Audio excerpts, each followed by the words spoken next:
നമ്മളിനി ഇടുക്കിയിലേക്കാണ്. രാഹുൽ വിജയൻ വിവരങ്ങളുമായി ചേരുന്നുണ്ട്. രാഹുൽ, എന്താണ് ഇടുക്കിയിൽ അവസാന ഘട്ടത്തിൽ മുന്നണികൾ പങ്കുവയ്ക്കുന്ന പ്രതീക്ഷ?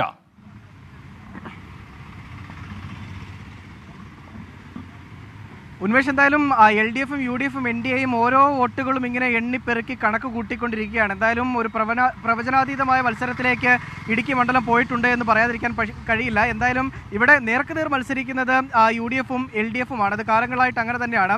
NDA സംബന്ധിച്ചിടത്തോളം അവർക്ക് വോട്ട് വിഹിതം കൂട്ടുക എന്നുള്ളൊരു ഉദ്ദേശം മാത്രമേ ഈ തെരഞ്ഞെടുപ്പിലും അവർ പ്രധാനമായി മുന്നോട്ട് വെക്കുന്നുള്ളൂ. ചോദിച്ചു കഴിയുമ്പോൾ വിജയിക്കാൻ വേണ്ടിയാണ് മത്സരം എന്നുള്ളത് സ്വാഭാവികമായിട്ടുള്ള മറുപടിയാണ്. പക്ഷേ LDF-ഉം UDF-ഉം തമ്മിലുള്ള മത്സരമാണ് ഇവിടെ നടക്കുന്നത്. അതിൻ്റെ വലിയ ആത്മവിശ്വാസം UDF സ്ഥാനാർത്ഥി ഡീൻ കുര്യാക്കോസിനും അതുപോലെ തന്നെ LDF സ്ഥാനാർത്ഥി ജോയ്സ് ജോർജിനുമുണ്ട്. രണ്ടുപേരും വലിയ വിജയപ്രതീക്ഷയിലാണ്. ഇവർ രണ്ടുപേരും ഓരോ തവണ MP ആയിട്ടുള്ളതുമാണ്. 2014 ജോയ്സ് ജോർജ് മത്സരിച്ച് വിജയിച്ചു. 2019 ഡീൻ വലിയ ഭൂരിപക്ഷത്തിൽ 1,71,053 വോട്ടിൻ്റെ ഭൂരിപക്ഷത്തിൽ ഇവിടെ വിജയിച്ച് കയറിയതാണ്. വീണ്ടും അവർ പരസ്പരം ഏറ്റുമുട്ടുമ്പോൾ ഈ 1,73,053 എന്ന് പറയുന്ന വലിയ ഭൂരിപക്ഷത്തെ എങ്ങനെ മറികടക്കാനാകുമെന്നുള്ളതാണ് ജോയ്സ് ജോർജ് ചിന്തിക്കുന്നത്. പല അനുകൂല ഘടകങ്ങളുണ്ട് എന്നുള്ളത് അവർ ഇപ്പോഴും വാദിക്കുന്നുണ്ട്. സംസ്ഥാന സർക്കാരിൻ്റെ മികവ് ചൂണ്ടിക്കാണിക്കുന്നുണ്ട്. മാത്രമല്ല 2014 MP ആയിരുന്നപ്പോഴുള്ള വികസന പ്രവർത്തനങ്ങൾ ജോയ്സ് ജോർജ് പ്രധാനമായും ഈ വോട്ടർമാർക്ക് മുന്നിലേക്ക് വെക്കുന്നുണ്ട്. പക്ഷേ മറിച്ച് ഡീൻ കുര്യാക്കോസ് ആകട്ടെ കഴിഞ്ഞ 5 വർഷം ചെയ്ത വികസന പ്രവർത്തനങ്ങളാണ് പ്രധാനമായും പറയുന്നത്. മാത്രമല്ല ഭരണവിരുദ്ധ വികാരമുണ്ട്. കേന്ദ്ര സംസ്ഥാന സർക്കാരുകളോടൊരു വലിയ എതിർവികാരമുണ്ട്.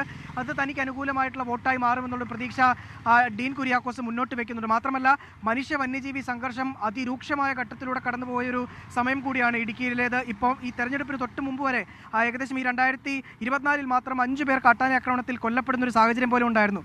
അതൊക്കെ വലിയ തരത്തിൽ ഈ തെരഞ്ഞെടുപ്പിൻ്റെ പ്രചരണ സമയത്തിൻ്റെ തുടക്കം മുതൽ ഒടുക്കം വരെ ഉണ്ടായിരുന്നു. അതാണ് ഏറ്റവും കൂടുതൽ ചർച്ചയാവുകയും ചെയ്തത്.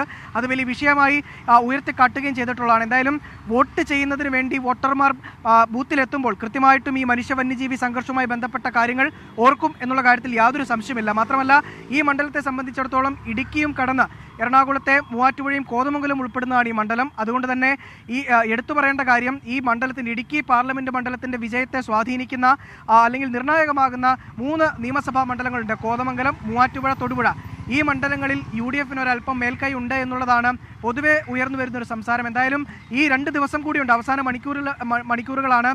ഈ ദിവസങ്ങളിൽ എന്തൊക്കെ സംഭവിക്കുമെന്ന് പറയാൻ കഴിയില്ല. അടിയൊഴുക്കുകൾ പ്രവചിക്കുന്നില്ലെങ്കിൽ പോലും ഒരു അട്ടിമറി എന്തെങ്കിലും സംഭവിക്കുമോ എന്നുള്ളത് കാത്തിരുന്ന് തന്നെ കാണേണ്ടതാണ്. ഞാനിപ്പോൾ നിൽക്കുന്നത് തൊടുപുഴയിലാണ്. വൈകിട്ട് ഇവിടെയാണ് ഈ കലാശക്കൊട്ട് നടക്കാൻ പോകുന്നത്. 3 മുന്നണികളുടെയും കലാശക്കൊട്ട് ഇവിടെ ഉണ്ടാകും. ജോയ്സ് ജോർജ് സ്ഥാനാർത്ഥി, LDF-ന്റെ സ്ഥാനാർത്ഥി കട്ടപ്പനയിലാണ് ഉണ്ടാവുക. ബാക്കി NDA-യുടെയും അതുപോലെ തന്നെ UDF-ന്റെ സ്ഥാനാർത്ഥികൾ ഈ ഗാന്ധി സ്ക്വയറിൽ എത്തുകയും ചെയ്യും. വലിയ ഏതായാലും അതാണ് LDF-ഉം UDF-ഉം NDA-യും ഒക്കെ ഇടുക്കി മണ്ഡലത്തിൽ വെച്ച് പുലർത്തുന്ന പ്രതീക്ഷകൾ.